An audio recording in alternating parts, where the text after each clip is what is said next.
listeners, and welcome to another week on Chasm Converses.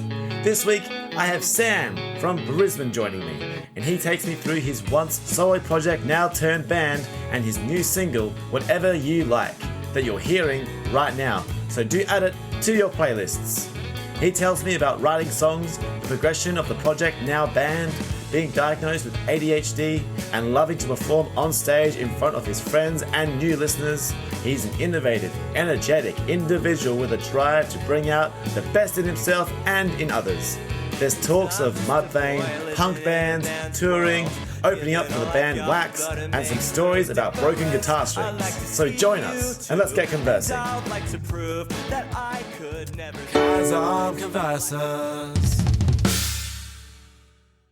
Sam, welcome to Chasm Converses. Awesome, thanks for having me, Kate. It's so cool to have you here, man. It's really cool to just be able to, talk to people who are really good at music and releasing songs and all that kind of stuff. And you've released quite a few songs over the last 4-ish years. And your newest song that you just released, Whatever You Like, also is an absolute it's such a fun track, and I really love it. And it's just the appearance of it and the sound of it and all the rest of it. It's really cool, man. And I'd love to know for you, how did you sort of get your start in music? When you first sort of started off, what was the sort of the inspiration that made you want to be like, yeah, I want to do this? Well, dude, definitely in primary school, I kind of hit this point and I was playing clarinet. Hell yeah. And I was also playing tennis, and I wanted to learn how to play guitar. So my parents were like, you can either have guitar lessons and drop the other two things. And immediately I was just like, hell yeah, let's go. I was super, super lucky. We hosted heaps of exchange students at my mum's place when I was growing up. Okay. So it's in particular, the Mexican exchange students would teach me the songs that they really enjoyed. And wow. This is back when I was about 10, and they were passing me on Mudvayne albums, at the drive-in album. Yes. And I was just, getting so into it. And then so I played through high school and through primary school, and then kind of had a big break. I kind of dived into hospitality, and they're two very hard things to balance. Yeah. But then so many different ways, and kind of started to struggle a bit in life. And I picked the guitar up as a social thing to play music, but also to really create little time capsules of my feelings for myself at those times. And it kind of just stemmed from there. Awesome. I think I started the SAMMM project about 6 years ago, and it's still going strong. So that's awesome, man. There was so much in that I was just like, just picking this up. I mean, how the Mudvayne album, man, that got me, because I'm a big fan of those guys. And they came to Australia recently as well, which I saw was awesome. Yeah. I didn't go out to see them. It was definitely that kind of metal, would you call them new metal-ish almost? No, there's no hip-hop. In a way, I'd say it's sort of it's kind of new metal, slightly metalcore-ish, but that early kind of 2000s sort of rebranding of metal that sort of came out. Yeah, I wanted to see them as well, but I had just gotten back from London and I had no money for concerts, man. Dude. They all came with this. All the bands came and released stuff at the same time, and I was like, oh man! But it was so cool. They came back and did a show and a tour and stuff around Australia. Because I can't remember the last time they came, because they haven't been together for so long. And then they came back and all the rest of it. Are you much into kind of metal and that kind of genre? I was have to say I was probably the most into metal when I was in primary school. Yeah, right. When nice. I started learning my instrument, and then I definitely went through that big scene phase that we all went through in between 2006 to 2012. Yeah. And then past that, I really started to get into a lot of American indie and UK indie as well. And I think that's what influenced the music I'm making now the most. Yeah, so I can definitely hear that as well. It's so cool that you can just, because I mean, a lot of people, they kind of stay in one genre sometimes, and they sort of write their songs and stuff. And it's so cool that you can sort of explore different ones, and you started from one which transitioned into a completely different one. But then that's where you sort of found your comfort in a way, is in this genre rather than the other one. And it shows it comes across in the songs as well, which is awesome. Yeah, I feel really blessed that sometimes it can be hard to pinpoint what genre we are, because it's kind of elements from so many different places. For sure. It's good to see fresh. Yeah, definitely. And I also I definitely get the hospitality side of things as well. I think so many musicians are kind of caught in the hospo trap, and it's so hard to plan work and then playing gigs and trying to line it all up at the same time. It's just it's such a it takes a real hardwired brain to be able to get through all those late night spots and still like have enough energy to like write songs and like be a fully functioning human being in work life as well as in your own personal life. And that's one of the things as I've gotten older is that being a functional human being is actually the most important part Yeah. out of all of those things. Yeah. Like you have to have that first if you can do what you want to do and like feel authentic about it as For well. sure. And I make coffee now. I don't work in cocktail bars, so it's kind of a Oh, really nice. good medium. Like still tired all the time, but at least there's no lost shifts to play gigs, and like it's a bit more flexible. Hell yeah, man. Yeah, I wish I I've did it been 3 that. years earlier. Yeah. Yeah, man. No, I've been there too, man. I used to make coffees like because I'm in Adelaide, and yeah, I used to go work at Adelaide Airport and make coffees in like a bar early morning, like 5 a.m. there. So you'd get all like the jet setters in the real early, like 5 a.m., 6 a.m. flights rock up, and you're just like trying to smash out coffees for them, and half of them are just like, I've got a plane to catch. It's like, well, then just get the plane. Like you don't have time for a coffee. You're like seventh in line, bro. Yeah. No, it's great, man. There's always I know hospitality culture and coffee culture is always just there's always so many cool stories through like hospitality and all that kind of stuff to tell because like it's just such a different industry. There's such a niche in that industry as well. I think that just you can't understand it if you're from the outside, but if you're in it, you're just like, yeah, that's that person. Oh man, yeah, that's a no. Yeah. But even so, man, I'd love to talk to you about your newest single. I love how you called it whatever you like. I'm one of those people that when I see a title of a song, I I sort of I brand it to a song title of like a similar nature or one that I've seen before, and like it just reminded me of Ti, is the rapper who did like whatever you like, but then it also reminded me of Weird Al Yankovic, who then parodied his song, which is also Really? whatever you like, yeah. And that one, Yeah. I know the parody more than I know the original like song. And then so when I saw yours was called that as well, I was like, oh, hell yeah, I can't wait to see what this is Yeah, like. yeah. Yeah. But no, it's awesome, man. But no, I'd love for you to take me through it because I saw a few of the write-ups and that sort of stuff about the song when it came out, and I really loved the way that you expressed sort of the meaning behind it, and like I'd love for you to share that with me. Yeah, for sure. So I guess the song, like the lyrics of the song are definitely based on like my frustrations feeling being 29 years old, but still feeling like I'm a bit of a child at heart, which is just like amazing. It's how I want to be, but then trying to balance the pressures that are expected of a 29-year-old, especially socially. You know, you look around, you scroll Facebook, and everyone's like buying a house or getting married, and these kids that you went to primary school with. Yeah. And it's just really about embracing being comfortable with who you are and where you are in life, because we're all like, it's not linear for all of us. It's all we're all on completely different paths. But I think it's really hard to kind of disconnect that feeling, if that makes sense. Yeah, no, A little definitely. bit. No, definitely. I mean, I'm 28, man. So like I'm heading in towards that 29 this year. And Yeah. I really liked that message on the song because I also find it incredibly relatable. Like I feel like I'm such a naive child at heart and mind as well. And like Yeah. the same stuff sort of happens in my circle, like the friends get married, they get in houses, that kind of stuff. And for me, it's like, man, that's not so far off in the future. Like I just like playing music and doing podcasts and like, wrestling and shit. And it's just like, Yeah. it's just such a different dynamic. And it's just like, man, it's weird because it's like I think there was something in there that said like, everyone's still at heart still trying to kind of figure out life. Like no one's got it kind of figured out. But even like, so there's even a part of me that's kind of like, man, like when you see people who are kind of older who do look like they have their shit together, you kind of think to yourself like, man, like when am I going to get to the age when like that happens to me? And it's like, man, I'm 28 yet, and that like still hasn't happened yet. It's weird, Yeah. Yeah, I feel like in a sense too, it never happens. Yeah, Like, exactly. Which is another kind of aspect we're trying to relate with inside the song. It was kind of the first song that I'd released and written the lyrics around. So since I'd been diagnosed with ADHD as well, and that's why we really wanted it to be quite jagged and quite stop-starty, which was really awesome. And then towards the end of the track, I think it's kind of diving into that frustration around trusting close friends and then being let down. Mm. And just when after like you align your paths for so long, and then you've just been completely like flipped on.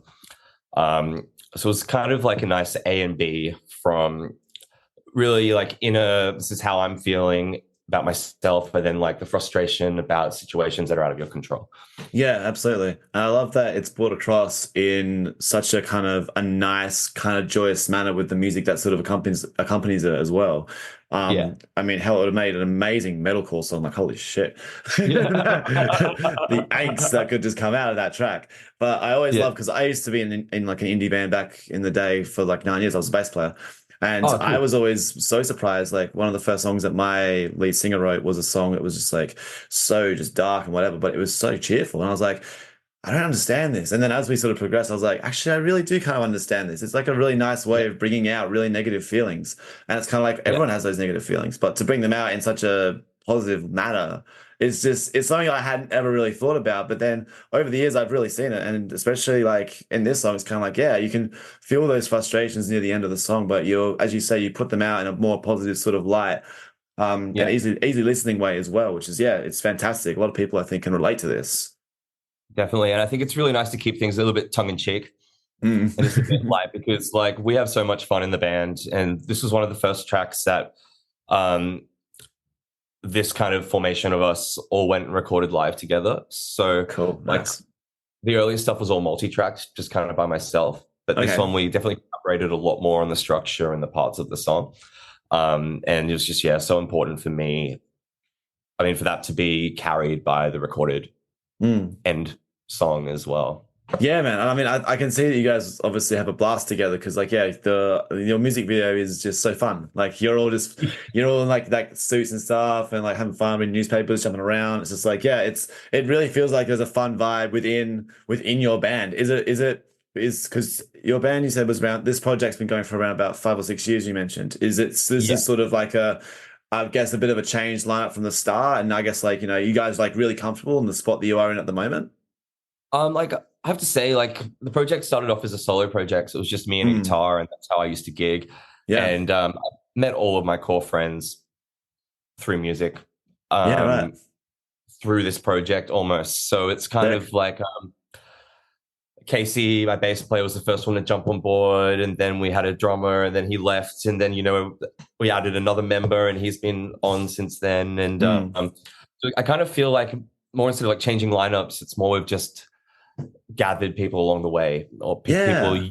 have like joined our team, or it's like playing like Final Fantasy or something, and when you find a new Yeah. character and they jump on board. Yeah. Yeah, so yeah, I wouldn't be doing it without their support. Yeah. Definitely. No, that's awesome, man. It's cool. It's like, yeah, just like gather together a big band of people. And it's the best thing, especially when you have a project that you do start off on your own, because especially you don't really know where it's kind of going to go or what the kind of direction is. You just want to do it just for having obviously the sake of the fun of it. And because, you want to write music and put it out. And it's so Mm. nice. Like, you can look back on the years that you've done all the stuff and just be like, oh, wow, like, this started off as just me. And now I've just got this person. Now I got this person. And just like, it's one of those things that if you commit enough to it, it builds over the years. And it Mm. gets to obviously like a great place where, you have so many things that you can do all together. And it's just like, oh shit, like this has turned into something.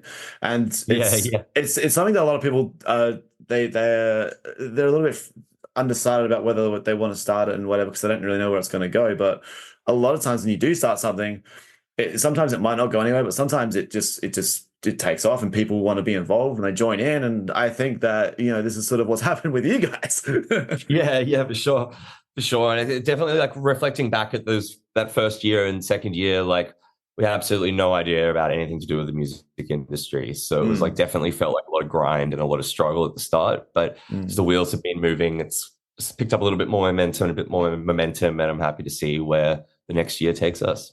Hell yeah, man. How do you enjoy performing and playing? You're in Brisbane, yes? Yeah, in Brisbane. Yeah, how do you enjoy performing over there and playing over there? Is it like a really enjoyable scene?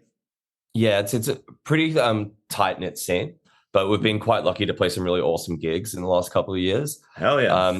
Performing's like one of my favorite aspects of the project. Like I love writing songs, love hanging out with everybody, but I think being on stage is the thing that kind of gives me that complete like adrenaline hit, and that's definitely what's kept me in sync with this project and kept that fire burning to continue.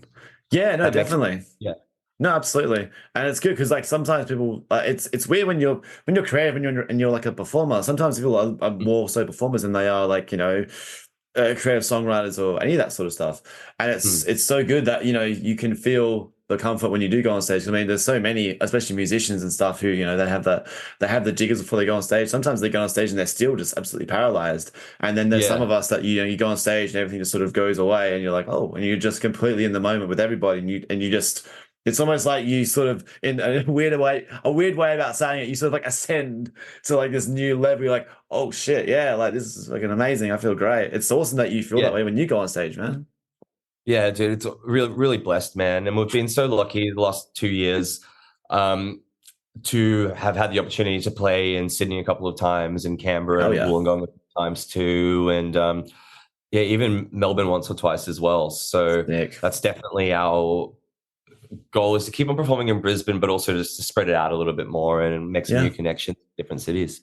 Hell yeah, man. How do you enjoy tour life? Is that something that you sort of really enjoy? Like, do you guys sort of drive everywhere together? Do you catch planes? Like, how does it work over there? Um, Generally drive and then maybe have one or two people fly just to get all the gear down. Yeah, And right. it's just so much easier, but it is just like a slog sometimes, man. Mm. Um, but yeah, last time we just took two cars because we Mm. start in Brisbane and we make it all the way down to Wollongong. At least that's quite drivable. Yeah, right. Okay. But would never dream of driving down to Victoria or anything. Yeah, yeah, right. Because that would, don't even know how far that would be, but like, I mean, from Adelaide to I think Melbourne is it's, around about 7.5. I know that much, and then to Sydney's like yeah, another 8 from or Queens. 6, I think. Yeah, yeah, Queensland. I think it's about 20 hours or something because Sydney's about 12, Yeah, right. which Yeah, is yeah. slog. But definitely, like, luckily though, we're just like all so close that we're really comfortable just being around each other Yeah, yeah, that and being in the frequently. same space, all the rest of it. Yeah, dude, like it's touring from is always just one of the fun things. I did like only just like a little bit of it. Like I did car drives and that kind of stuff as well. And it really is something that's Yeah, just it kind of really makes you feel like a little bit of a rock star, being able to like just go in a car, drive somewhere completely different, and then just be at a venue and perform in front of a bunch of random people who you don't know. exactly, exactly. And that was just a big thing for us too. Is like we could keep on playing gigs in Brisbane all the time, but we're playing to people who know who we are and have heard our music. So it's Yeah. really nice to take it to a fresh audience and just like feel those songs being re-energized a little bit. Yeah, exactly. So I'd love to ask you, like, before you did the SAMMM project, were you in any bands and that sort of stuff before you did SAMMM, or was this something that you kind of just did, and then this is like your sort of your first musical thing that's just sort of like, carried on for those many years? I definitely played around in a few bands in school, but Okay. nothing notable. And then Mm, right before the SAMMM project, I was playing in a punk band that I was writing music for called oh, Screwjacks, and I think nice. it was very. I can link you to some of it. I'm still Love really to. proud of it, but Yeah. I think I just felt the need to mellow down a little bit and be just to be Mm, a little bit more sensitive. yeah. Instead of just playing, 2 minutes, like blah. We used to break a couple of strings every set, kind of thing. Yeah. Just Yeah. wasn't very cost effective. Um, and then unfortunately, that band kind of fizzled out when I started putting a bit more into the SAMMM project, Yeah. which Yeah. was Totally. quite disappointing. But Mm. I think it kind of had to happen. If Yeah, that makes sometimes that happens, yeah, man. And it's hard to sometimes I mean, it's hard to put your eggs into projects and stuff because it's almost like you're watering two plants at once, wanting them both to get as yeah, much water as you can. And sometimes it's hard because one gets more than the other, especially if there's, yeah, dude. I guess more people involved and stuff. But oh man, I that took me back. We oh, so many broken string stories over the years. I mean, I played bass, but even I weirdly enough broke a string. I think this was on this. I think my older band, Paper Sunsets, we were like an indie pop rock band, and we Yeah. played at a university, Flinders University over here. And my guitarist and me broke the same string in the same night on the same song. I'm fairly certain. And I got, and it was just like, I think it was. Oh man, I think it was which fucking one was it? I think it was the A or something. I can't really remember, but it was something Oh like that. And it no. was just insane because like I was just like, oh shit, my bass string's broken, and like I was like, Yeah. oh shit. And then like the next, I think we only had like one song left or something like that, but it was one that needed that string, and I was like, oh Shit. It's like, Yeah. I can't remember if I borrowed, it was so long ago now. I don't know if I borrowed someone else's bass or if I just used the top string and just tried to like figure it out as we went along. But like after the show, we were both just in absolute awe. Like, man, that's insane. How the hell did we manage that? Yeah. It's such a rite of passage, isn't it? Mm. Like, There's so yeah, man. Like I mean, especially as being a musician, like there's always things on stage that like they go wrong, that go haywire. Have you had any sort of like experiences of like things like sort of just going randomly wrong, or just like little bits and pieces or whatever that were just like, oh man, this will make for a story. there was one time we were opening up for a band called Wax in Oh Brisbane, hell yeah, yeah, I've and heard them. and the sound techs, because we're the opening act, and they were a bit checked out, I think, and they didn't turn Mm. off the front of house music in my monitors, Oh shit. so we had to like sing to them until they came back to the desk and like killed Oh, killed oh the house really? music, Oh man. which was just funny. And probably the biggest horror story was we're playing at a little punk venue of my old punk band, Mm. and I broke too many strings and decided to put the guitar down and jump off the stage and start freestyling. Oh wow, that's awesome, man. That's I don't think innovative. it was awful. I think it was to about 6 people. Yeah, right. Like, Had to happen in a punk band though, right? Had to happen in a punk yeah, band. yeah, I love that. That's yeah. oh man, that's a fantastic story. Yeah, I don't think that our drummer even said goodbye to me. I think he just left after No, the show. he just walks off stage. Yeah. Oh man, hey dude, as a front man, sometimes you just gotta do what works or what you think You is got the to take best those. thing to do.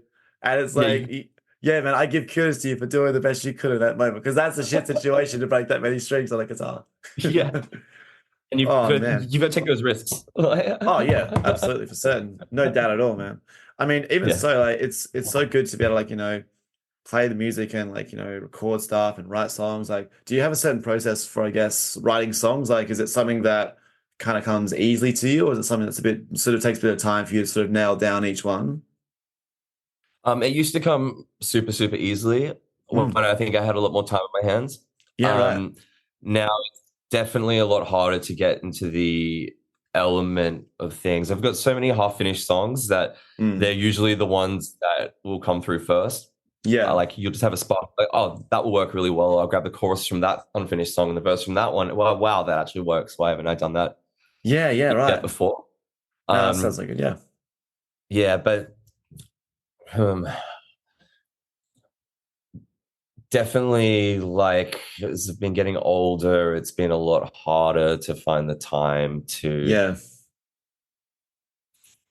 to get into that mental space, I think. Yeah, And yeah. that's why forming is so important to me, because it can kind of put the project through different phases. Like you Mm. have that recording or studio phase, and then a writing phase, and then the performance phase as well, to just keep it feeling alive.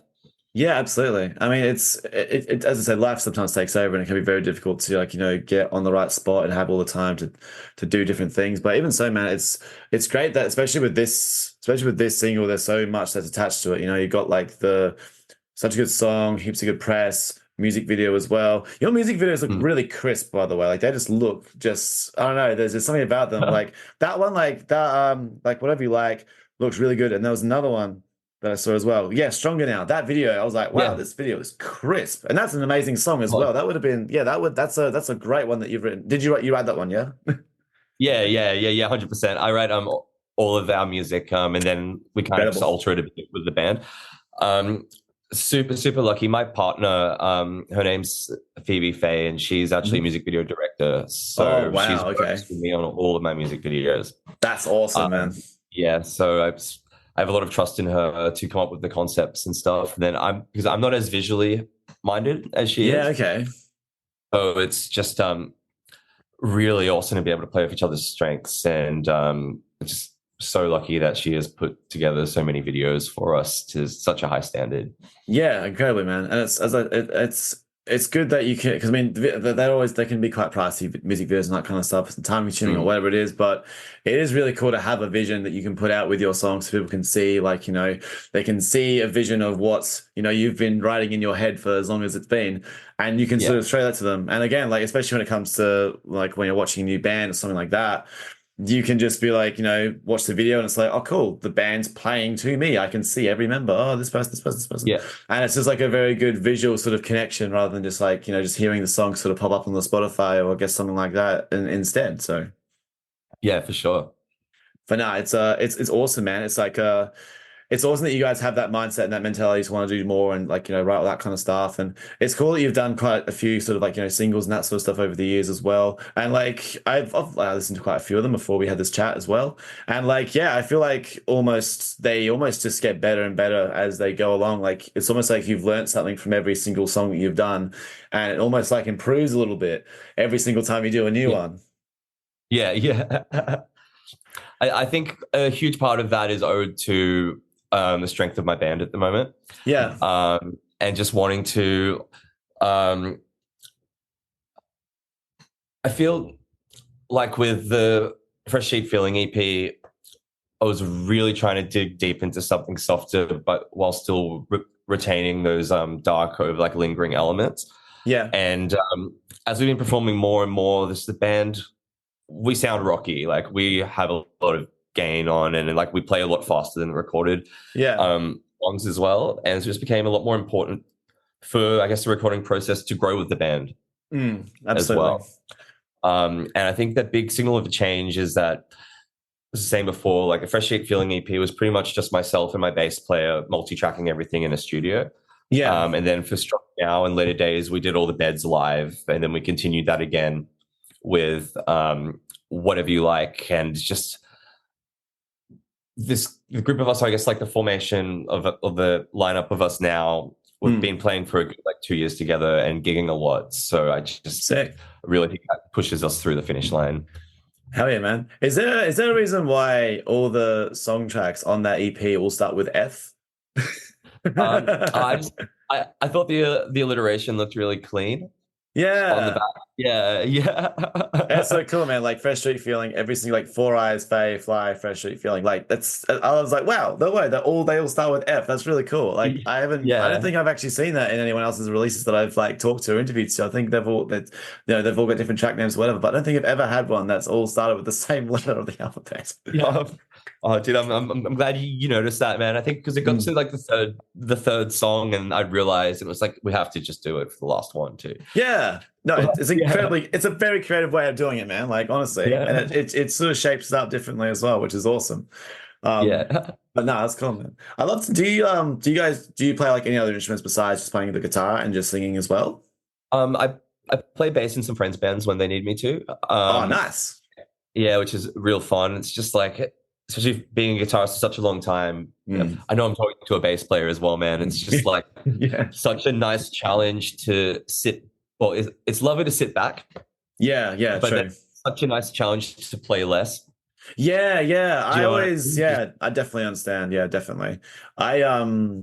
Because I was never a great bass player. I played the bass like a guitar because I didn't know how to play bass really. I was sort of just given it. I was like sort of given the bass in like year 12 just to be like, hey, you're so late to music. Just take this instrument and you can be the second bass player in this ensemble. Really? And I was like, wow. No. If you're the second bass player in an ensemble, they really don't know what to do with you. Why is there two bass players? Oh man, it was great. But then, I always played like a guitar, and then we always like practice at my friend's like parents' house, and his dad was like a mad bassist, and so like he's always like talking to me about gear and that kind of stuff, and I'm like he's a good lad, but I don't really know a lot about what he's talking about, and he was always just like so intrigued with how I played the bass. I'm like, because I just feel like it's a guitar. So I'm like playing like the higher strings down the bottom and doing all bits and pieces. I'm like, this is what I think it is. But then like I always felt it was fun. I always enjoyed playing the bass because like I never really had any pedals or anything like that at all. So I kind of just like I always just felt that as a reason to just move around and just do stuff, and like the guitarists are stuck with their pedal boards clicking things and stuff, and I'm like, I can move around and just sort of throw my weight around and look like the absolute rock star of the band because I don't really have to press any buttons. Yeah. When I was starting out too, I didn't have any pedals, dude. I think the first pedal I bought was a tuning pedal. All right. Because I just had to have it. Like there's just something nice about being straight in. You don't have to worry about anything. There's less that can go wrong.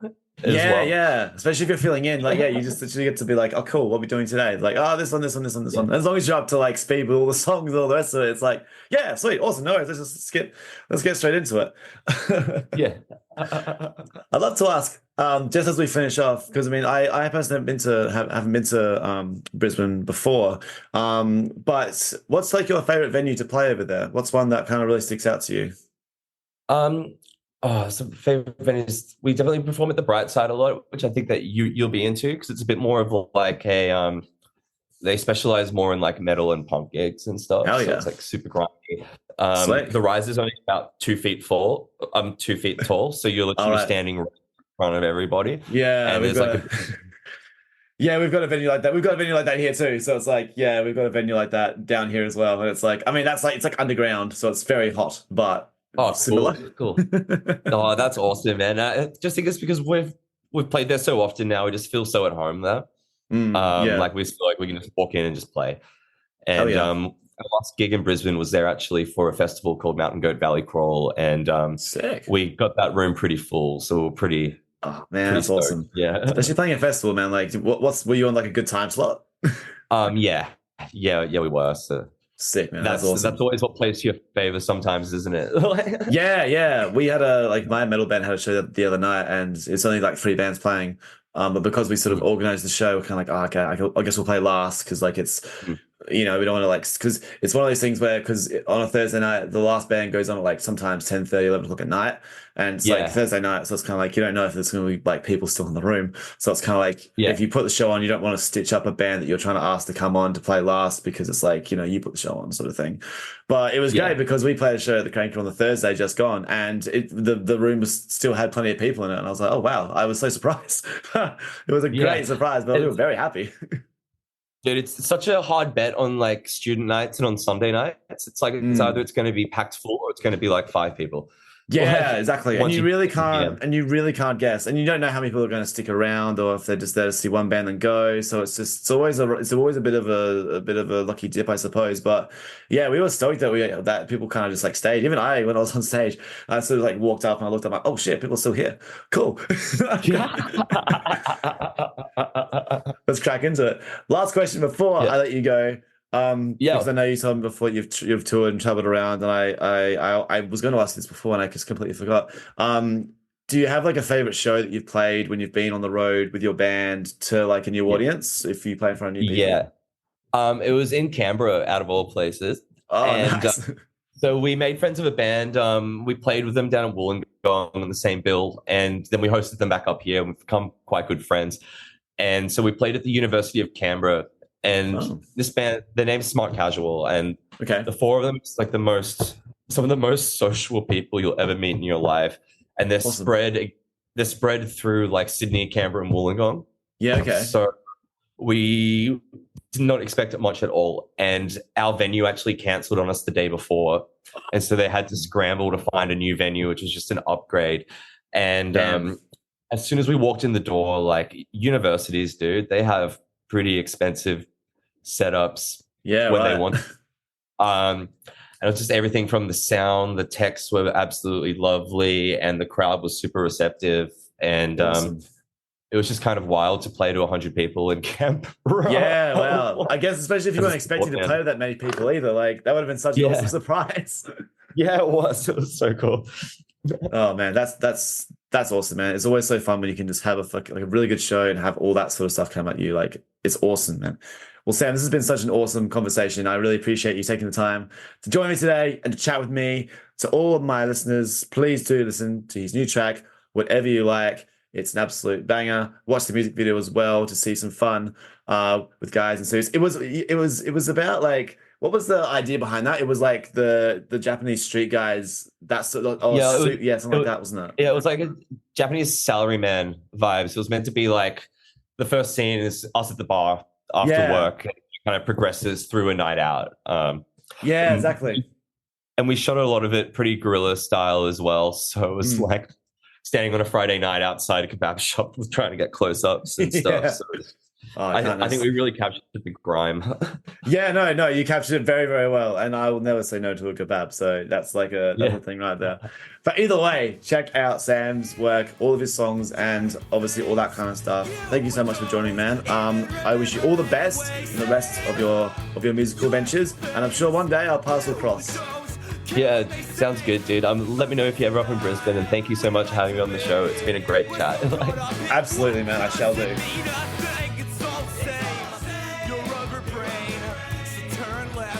Thank you so much for tuning in to the episode this week. I hope you enjoyed the conversation with Sam and myself. Go check out his newest single, Whatever You Like, and give him a follow on the socials to keep up to date with everything that he has going on. There are links in the description of this episode where you can find all of Sam's music and videos and info on upcoming shows. As for myself, follow me on Instagram or YouTube at This Is Chasm, where you can find reels from my podcast episodes and even some extended clips. You can also keep up with the podcast on Spotify, as well as the Chasm Converses playlist, which features all of the intro songs from all of my guests thus far. Whatever You Like has just been added, so give it a follow and a listen to support the podcast and the artists. And finally, please leave a rating and or review for the show wherever you listen to your podcasts, and I'll see you again for a new episode with a new guest here on Chasm Converses.